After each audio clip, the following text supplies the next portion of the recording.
Okay, this is a video. Just going to show you what I did to fix my electric starter on my Toro. Model number is CCR 2450. It's got an electric start, and for some reason when I push the electric start button, it just you just hear a spinning sound. Nothing's really was happening. So I actually had it fixed before I'm making this video, so I'm just going to kind of do this quickly. Explain what I did. First thing you do to get the starter out, you just remove these screws here. There's one here, two in front here, and one on the other side back here. I think that's all you need to take it off to be able to get the starter out. It might be easier if you take this back panel off too, these back bolts, and maybe these screws here for this panel, but I think all you really need to do is take this top housing off, which really isn't that hard. You're going to have to also remove the chute in order to do that. Alright, so that's what I'm going to do now. Okay, I misspoke before. You are going to have to take this plate off. There's a screw here, here, and here. Also, the starter switch is attached to this thing, underneath here. You're going to have to get to that anyway to remove it. I've already moved mine so I could fix it, and now I'm basically just kind of putting it back. But yeah, you're going to need to do that. So once you get those screws off, this cover just should lift off after you remove the gas cap. And the starter was down there, and I got it out. And this is it, out of the snowblower now. So you don't want to cut the cord or anything, just try and take it all out in one piece. The cord. Here's the starter. There's nothing wrong with that. Like I said, I got this fixed. There was nothing wrong with the gear. This is what I thought it was at first. I thought the gear was broken, but when I looked at it, the gear was fine. It just was spinning and just kind of staying still here. So I'll show you when I take this apart. I'll show you what the problem was.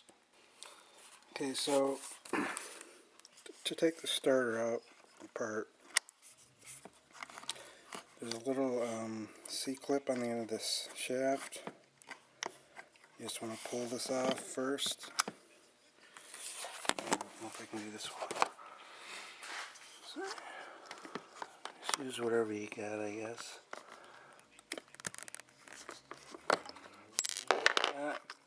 This comes off, spring comes off, this part on the screws, like that.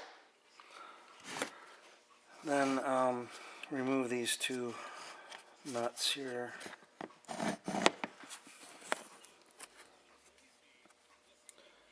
And then we'll slide the shaft or the housing off.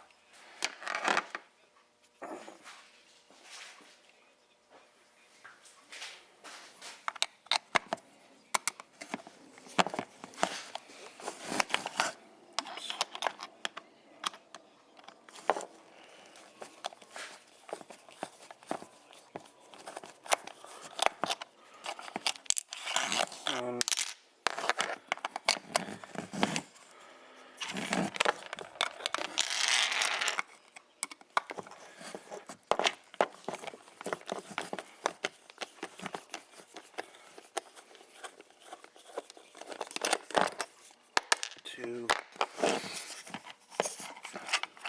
then you got this. This is the part that broke, and I already had it fixed, and just for this video. But this gear here was just press fit onto this shaft, which was a joke. It doesn't take much for this to just strip right off this shaft. So I took it to a place where I work, and they're able to silver solder this shaft back on or the gear back onto the shaft. And you know, they did a really good job on it too. Once after you solder it, just do, you know, if anything, any residue remains, just sand it down with real fine sandpaper, like 2,000 or 4,000 grit. Get it nice and smooth again, and then just reassemble it. And this thing is better than new. I can't believe that, you know, they make it like that, just press fit, and this gear was just spinning freely onto the shaft. That's the noise I was hearing. It was just spinning. So anyway, I also, looking on the internet, found that you can't really buy these shafts by themselves. I did see one on eBay. It looked very similar. I'm not, you know, if not the exact same one, but the part number of the starter was not the same. So, and that was $40 just for this piece here. The starter itself, you'll be lucky to buy it for $100, under $100.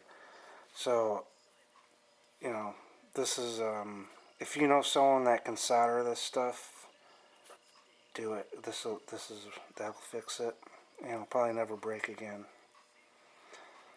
Alright, so I'm gonna put this back together, and at the end I'll check to see make sure it works.